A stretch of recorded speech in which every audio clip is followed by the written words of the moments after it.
नमः शिवाय। हर हर महादेव शंभु। जय माता दी मित्रों, कैसे हैं आप सब। शिव शक्तोम चैनल पे आप लोग का हार्दिक स्वागत है। चैनल पे यदि नए हैं तो विनम्रता से निवेदन करूंगा कि चैनल को सब्सक्राइब कर लें ताकि हमारे द्वारा बनाई भी कोई भी वीडियो सबसे पहले आपको प्राप्त हो। शिव शक्तोम चैनल पे पहले से बहुत सारी ज्ञानवर्धक वीडियोज़ भी उपलब्ध हैं, उनका भी लाभ आप ले सकते हैं। आज बात करें मित्रों की, बहुत सारे लोग जो पुराने राक्षस प्रवृत्ति के हैं, जो कई बार ठाकुर जी के बारे में बात करते हैं तो कहते हैं कि ये तो छलिया है, बहरूपिया है, कहीं ना कहीं छल करने वाले हैं, कपट करने वाले हैं, माया करने वाले हैं। मायापति भी बहुत सारे लोग ठाकुर जी को कहते हैं। लेकिन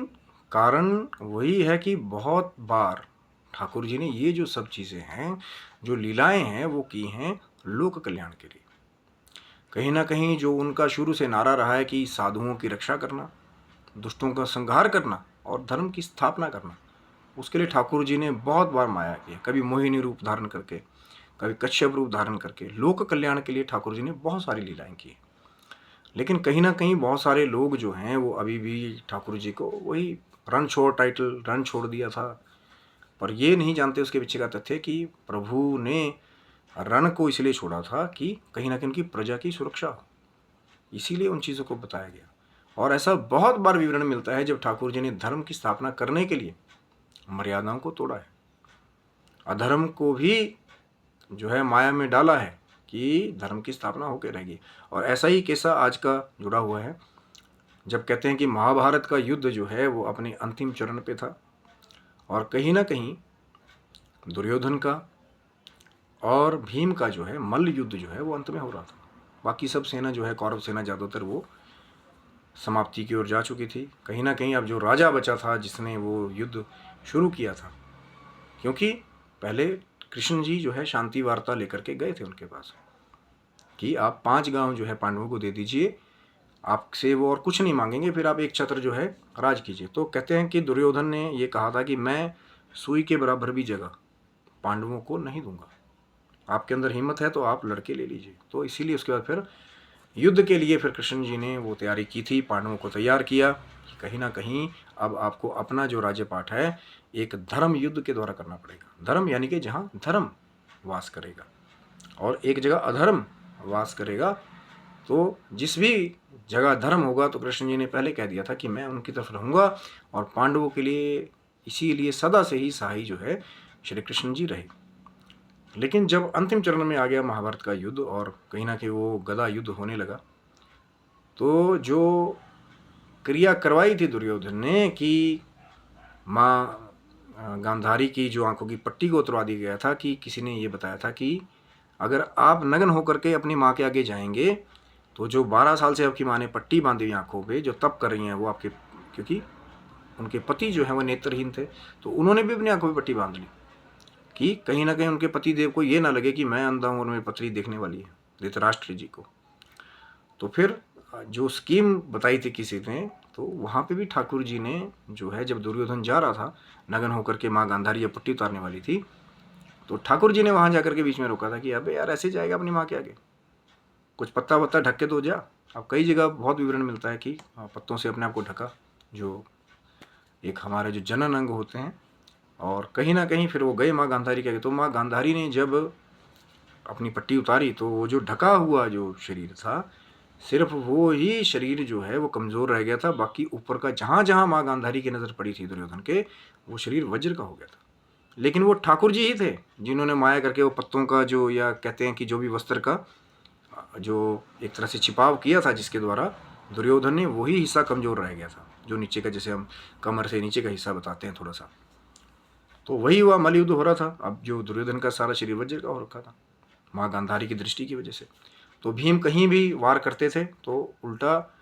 कहीं ना कहीं दुर्योधन को ऐसा फूल जैसा लगता था, और दुर्योधन उल्टा जो है वो भीम की बहुत बुरी गति कर रहे थे वहाँ पे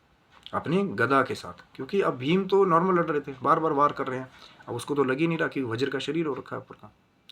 और कहीं ना कहीं वो फिर भीम की दुर्गति कर रहे थे दुर्योधन, कि बार बार यहाँ गदा मार वहाँ गदा मार। अब वो तो वज्र का शरीर भीम का तो नहीं था ना,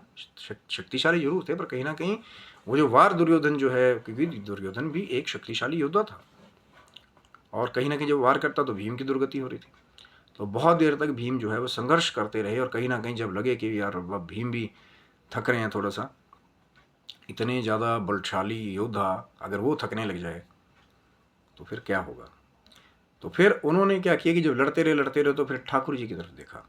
श्री कृष्ण जी जो वहाँ पे विराजमान थे युद्ध के समय, और दुर्योधन अपनी अलग ही चरम पे कि मुझे तो कुछ हो नहीं सकता, मेरे तो शरीर वज्र का है, तो वो अलग ही माया में खोया हुआ था। तो उसके बाद कहते हैं कि जब भीम ने कृष्ण जी की तरफ देखा तो कृष्ण जी ने कहा कि नीचे वार करो, जो कमर से नीचे जो वर्जित होता है गदा युद्ध में कि कमर से नीचे वार नहीं करते। लेकिन कहीं ना कहीं ठाकुर जी ने वो कहा कि भैया ऐसे तो अधर्म नहीं मरेगा, अधर्म के साथ भी अधर्म करना पड़ेगा। तो फिर वार किया उन्होंने, भीम ने नीचे, और जंघा का जो एक ऊपर से हिस्सा था उसको तोड़ दिया गदा के द्वारा भीम ने दुर्योधन की। और दुर्योधन जो है वो जब वार होते रहे तो एक बार को दुर्योधन जो है वो जो उसका अहंकार था या कहीं ना कहीं उसका एक अज्ञान था कि भैया मेरा तो सारा शरीर वज्र का हो रखा है,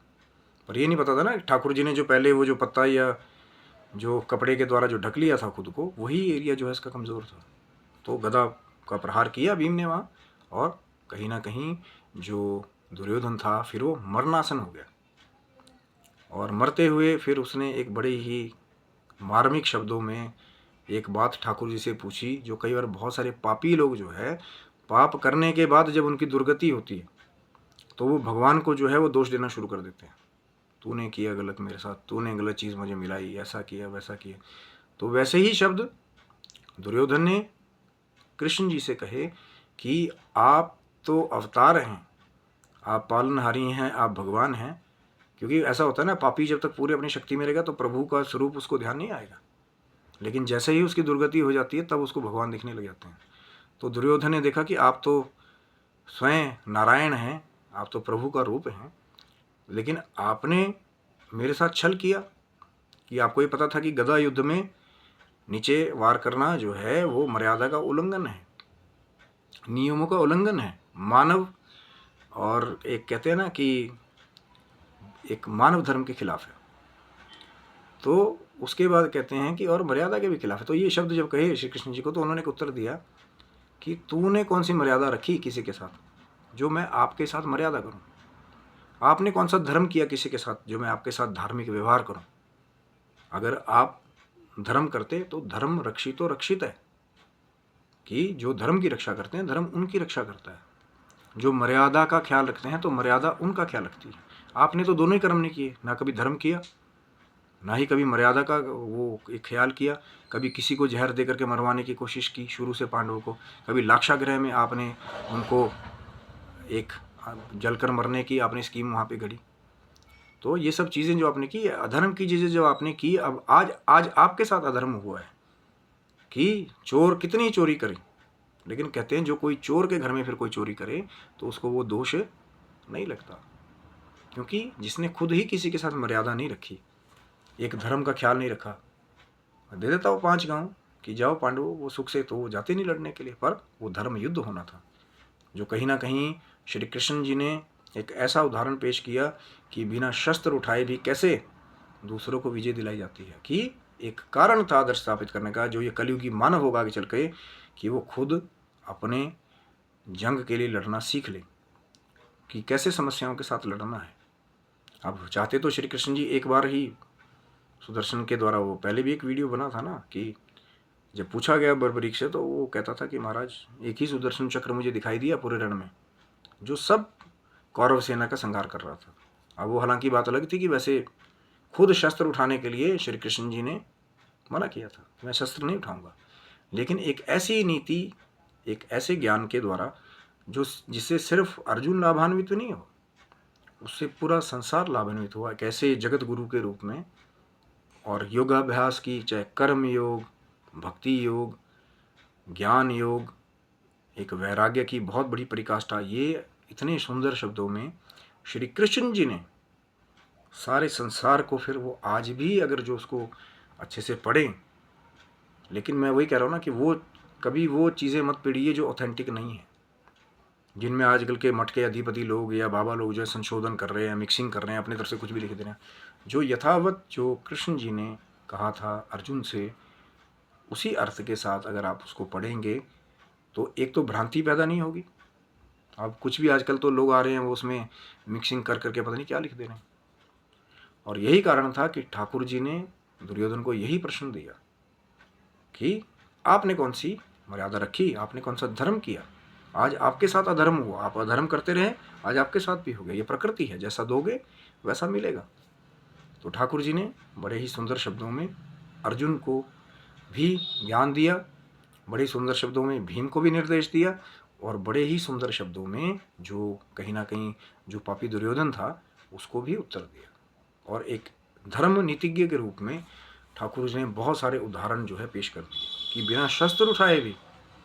कैसे अपने शब्दों के बल पे, अपने ज्ञान के बल पे जब आप धर्म के कार्य को करते हैं, वो ठाकुर जी ने कहीं सारथी बन करके, कहीं मित्र बन करके, है ना। अर्जुन को तो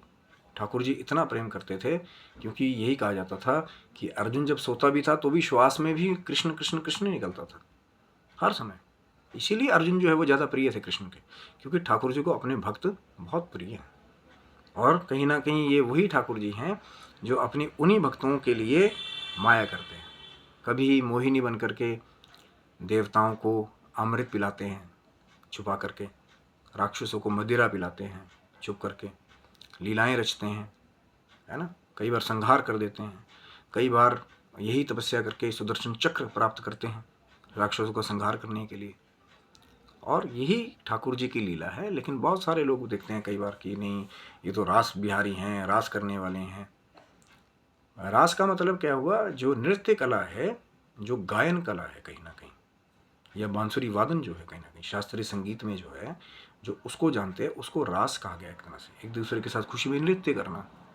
उसका रास का भी लोगों ने पता नहीं क्या क्या लिख लिख के उसका क्या बना दिया, क्योंकि वो कहीं ना कहीं उस शास्त्रीय संगीत से, शास्त्रीय नृत्य से, जैसे कथाकली है हमारा शास्त्र एक, और मोहिनी अट्टम जैसे क्लासिकल डांस हैं, भारतनाट्यम है। अब भाई इसको पढ़ो तो सही, उसको करने के लिए भी बहुत सारी ट्रेनिंग लेनी पड़ती है। अब वो कहीं भी शुरू हो गए, वो मुंडी हिला के शुरू हो गए, वो नृत्य थोड़ी है। क्लासिकल सीखने के लिए, और वो क्लासिकल चीज़ें हैं, जो वो बांसुरी का वैसे वादन करना,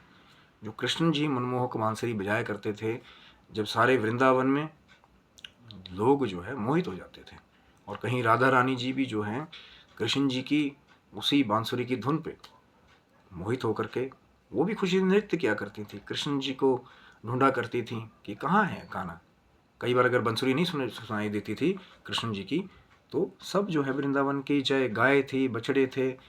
गोप थे, वो सब जो है वो कहीं ना कहीं परेशान हो जाते थे कि कहाँ है कृष्ण, कहीं चले तो नहीं गए कहीं पे। और यही ठाकुर जी की लीला थी कि एक जगह उन्होंने रणछोड़ का नाम भी ले लिया, एक जगह उन्होंने दुर्योधन को कहीं ना कहीं उनको उसका संहार भी करवा दिया, धर्म की स्थापना भी करवा दी, और एक जगह कहीं ना कहीं अपनी रास वाली लीलाओं से उन्होंने दुनिया को नृत्य कला, बांसुरी वादन, क्लासिकल ऐसी चीज़ों का भी उदाहरण जो है कृष्ण जी ने पेश किया कि कला अगर आपके पास होगी तो फिर कहीं ना कहीं जब आप संगीत से जुड़ेंगे, कला से जुड़ेंगे, मंत्र जाप से जुड़ेंगे, मेडिटेशन से जुड़ेंगे, सब हमारी वैदिक जो अध्यात्म से जुड़ने वाली चीज़ें हैं। शास्त्रीय जो संगीत है कहीं ना कहीं वो हमें, ये जो आजकल की ये जो टेंशन भरी जो दुनिया है, कहीं ना कहीं चिक चिक व्हाट्सएप फेसबुक ये वो, तो जब हम शास्त्रीय चीज़ों के साथ जुड़ते हैं, चाहे आराधना है, पूजना है, वंदना है, तो कहीं ना कहीं हमारे मन को शांति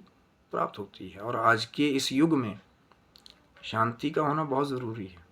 है ना। तो ठाकुर जी का जब लगे कि मन उदास है, तो लोग ठाकुर जी के जब वो लीलाओं का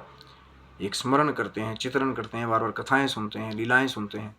तो उससे बहुत सारे आदर्श निकल के आते हैं, बहुत सारे हल निकल कर के आते हैं, बहुत सारी अच्छी पॉजिटिव जो मेमोरीज हैं वो निकल के आती हैं,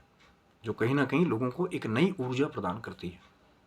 और भगवत गीता में तो ऐसे ऐसे एक्सपेरिमेंट, मैंने कहा ना पहले भी, कि भक्ति योग, ज्ञान योग, कर्म योग,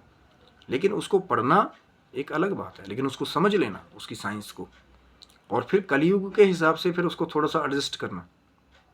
क्योंकि ठाकुर जी ने तो भैया, अब वो द्वापर वाली बात तो कुछ और थी, समय थोड़ा चेंज हुआ, लोगों की सोच भी चेंज होगी, कुछ रिसोर्सेज चेंज हो गए, तो कुछ ऐसे टेक्स्ट हैं जो उस युग के हिसाब से लिखे गए। पर कहीं ना कहीं ठाकुर जी ने भी आने वाले युग के बारे में बहुत बार बातें की हैं कि कलयुग केवल नाम अधारा, सुमिर सुमिर नर उतरे पारा। एक समय ऐसा भी आएगा जब गंगा जी अपने स्थान से अलोप हो जाएंगी, बद्रीनाथ केदारनाथ जैसे धाम अलोप हो जाएंगे, दिव्य ग्रंथ वेद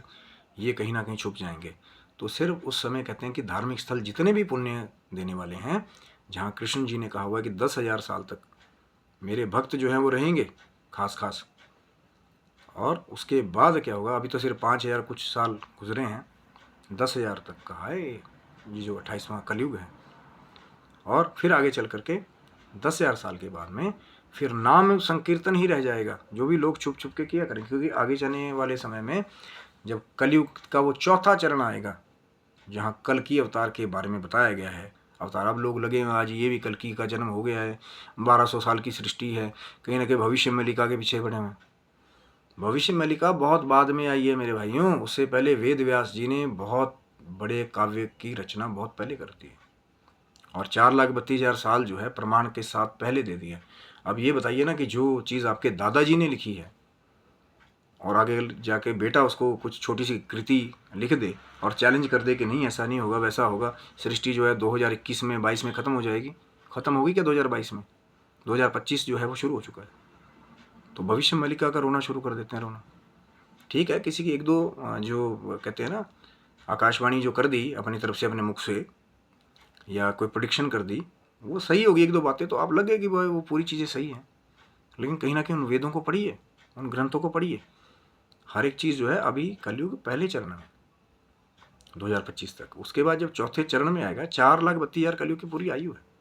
वो होगा समय जब पूरा कलयुग चरम पे होगा, धर्म का पूरा हास हो जाएगा, कहीं ना कहीं एकदम से धर्म का नाम लेने वाले लोग कहीं ना कहीं छुप छुप के रहेंगे, और तब जाकर के ठाकुर जी का वो अवतार जो कल की अवतार है वो बताएगा। अब यहाँ पे जो माल पीने वाले हैं, केमिकल नशा करने, उनको कल की करके जा रहे हैं लोग। कल की भैया चौथे चरण में पढ़ो जा करके उस चीज़ को और घटाओ उसको कि क्या केमिकल नशा करने वाला कल की अवतार हो सकता है। जो कहा गया है ठाकुर जी का स्वरूप की वो